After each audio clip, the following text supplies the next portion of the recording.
Wait, what? Orang udah tertarik untuk purchase apa yang dia jual, tapi malah disuruh mikir ulang karena bisa jadi solusi yang kita cari bukan ada di produk yang beliau tawarkan. Mind blowing nggak? Belum berhenti di situ. Jadi aku tuh punya kakak sepupu, sebut aja namanya Mbak I. Nah, Mbak I ini menikah dengan Mas O yang punya usaha percetakan. They've been married with 4 kids for 16 years this year. But their life is nothing but a struggle years after years. Usaha Mas O nggak pernah benar-benar bisa thriving dan hidup mereka nggak pernah benar-benar bisa bernafas lega gitu. Keluarga semua udah coba sedaya upaya yang kita mampu untuk membantu kehidupan mereka berdua. Tapi qadarullah masih belum ada yang berhasil juga. Tapi untuk aku dan ibu, dimanapun, kapanpun dan apapun occasionnya, kita selalu kepikiran mereka sekeluarga. Sampai suatu hari, tepatnya di tanggal 19 Maret, aku dan ibu datang ke MLF atau Muslim Life Fair. Ini adalah acara tahunan yang udah beberapa kali ibu dan aku selalu datengin. Buat yang nggak tahu, MLF ini adalah sebuah acara yang diadakan dengan kerjasama dari KPMI, Komunitas Pengusaha Muslim Indonesia, dan 5 events. Semacam kayak Islamic Exhibition gitu loh. Di mana di situ ada kajian, ada bazar makanan, ada UKM atau UMKM produk muslim, ada booth sekolah Islam Sunnah juga. Ya, you get the whole idea lah ya. Nah, biasanya aku sama ibu tuh punya semacam kayak ritual lah ya. Sebelum kita keluar dari MLF ini, kita bakalan muterin semua booth yang ada di dalam. Hari itu langkah kita terhenti pada sebuah booth yang menawarkan berbagai macam pelatihan mulai dari IT, bahasa, sampai graphic design dengan harga yang unbelievably cheap. Pikiranku dan ibu langsung menuju pada satu hal yang sama, yaitu Mas O. Mungkin ini yang Mas O butuhkan supaya usahanya bisa breakthrough gitu. Skills upgrade. Saat ibu dan aku lagi discuss tentang ide ini, someone approach us from behind the table that's on the booth. Namanya Mas Fitra. He politely greeted us and offered his service to help. Tanpa banyak basa-basi, aku dan ibu langsung menghujani beliau dengan banyak pertanyaan tentang pelatihan tersebut. Beliau dengan sabar menjelaskan satu persatu. I can't help but to notice something unusual from his explanation. Yang namanya orang menjual produk itu kan mereka akan cenderung untuk ya sedikit pushy gitu ya. Bahkan kadang ada yang hard selling sampai kita yang tadinya tertarik jadi males banget. Tapi approach Mas Fitra ini beda. Beliau cuma sekedar menjelaskan produknya tanpa nge-push ke kita.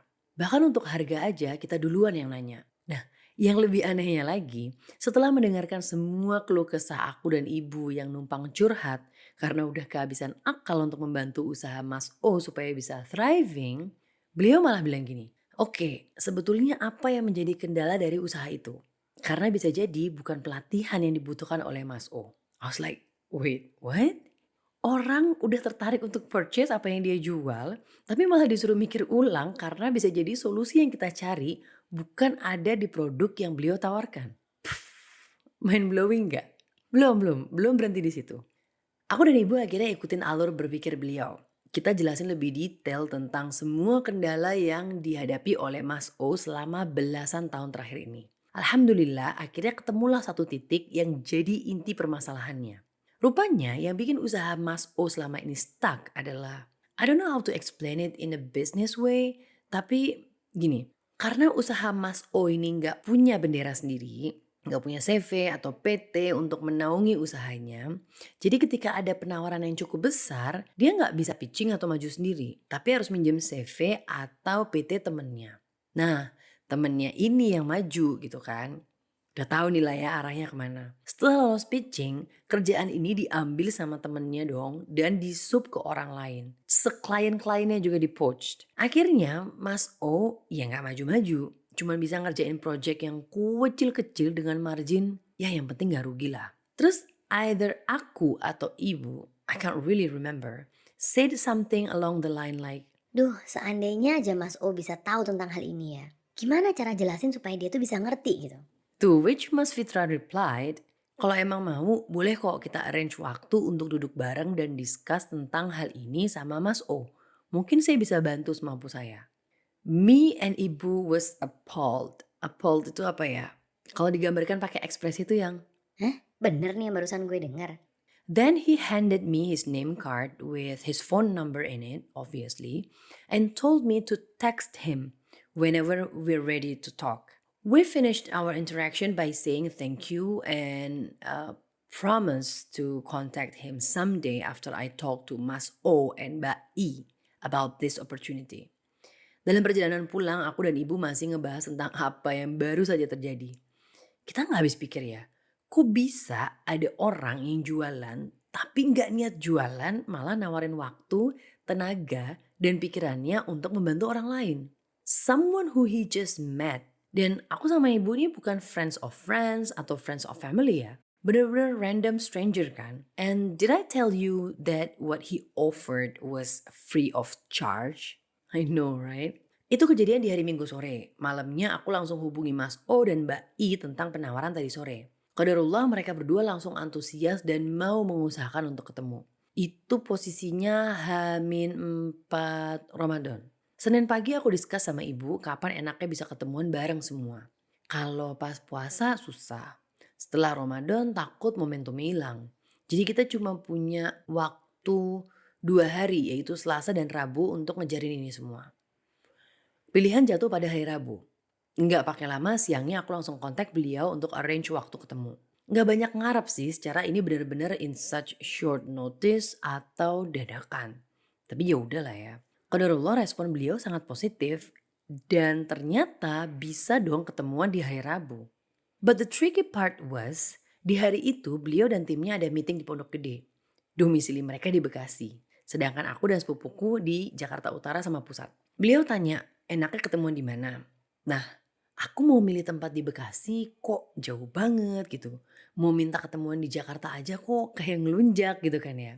Nah, di tengah kebingunganku tiba-tiba beliau usul. Gimana kalau kokas aja? Nah, kokas ini letaknya cukup tengah-tengah lah antara Bekasi Pondok Gede dan Jakarta Utara Pusat. So, it's a win-win solution dan langsung bungkus.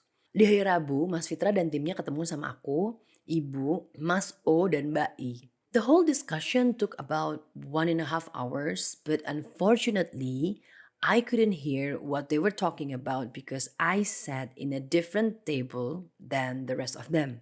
Tapi setelah bubaran, muka Mbak I dan Mas O itu aku lihat kayak berbinar-binar gitu loh. Kayak orang yang baru aja dapat pencerahan. They were radiating positivity and optimism which I've never seen before. Setelah aku tanya ke ibu dan dengar pendapat Mas O dan Mbak I about the whole meeting, bisa ditarik kesimpulan bahwa Mas Fitra menawarkan solusi yang selama ini nggak pernah terfikir oleh aku dan ibu. Sama sekali. Dan membuat yang tadinya menurut Mas O itu impossible dan jauh banget untuk digapai, jadi sangat-sangat possible, doable, dan bisa dieksekusi dalam waktu yang singkat. Dan beliau ini nggak hanya memberikan advice sama solusi ya, tapi juga apa coba?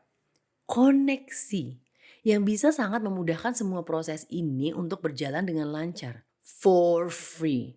I know I said it already. Oh lupa, beliau juga nggak ambil apapun keuntungan dari semua proses itu loh. Beliau cuma menjembatani, tapi masalah fee yang harus dibayar untuk pengurusan itu dibayarkan langsung ke orang-orang yang bersangkutan. Nggak cuma itu, biayanya tuh jadi lebih murah dan prosesnya jadi lebih mudah karena koneksi tadi. Well, what I'm trying to say is, paham kan kenapa monolog ini aku kasih judul Unreal sekarang? Because the whole thing, the meet, the interaction, the follow-up still feel unreal until now for me, Ibu, Mbak I dan Mas O. Kok ada ya orang yang model begini di tengah dunia tipu-tipu, kapitalisme, dan penuh dengan orang-orang oportunis seperti saat ini? Ada satu peribahasa Inggris yang selama ini selalu ditanamkan ke pikiran kita oleh society. There's no such thing as free lunch. Gak ada yang gratis di dunia ini. Kalau orang bantu, pasti ada maunya, besar atau kecil, cepat atau lambat.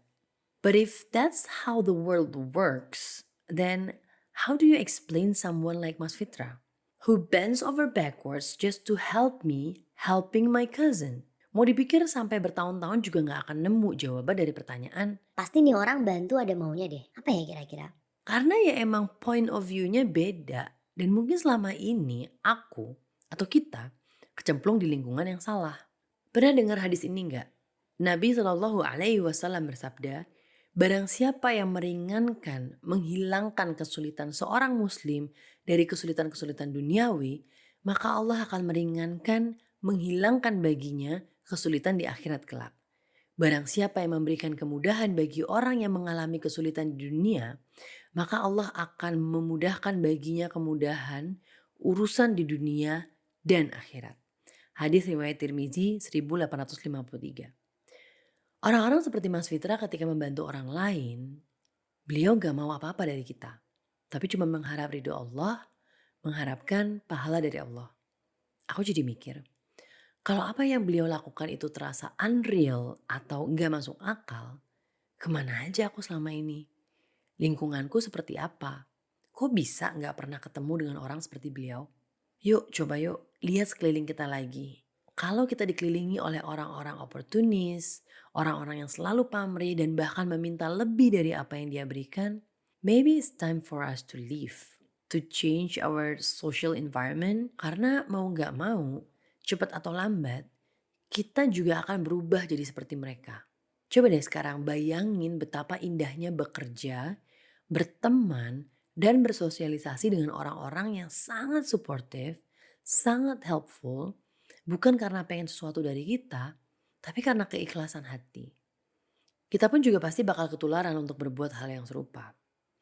Semoga Allah mudahkan kita untuk bisa berada di lingkungan yang semua orang saling berlomba-lomba untuk membantu satu sama lain so that we can thrive together and create a way better community all for the sake of Allah.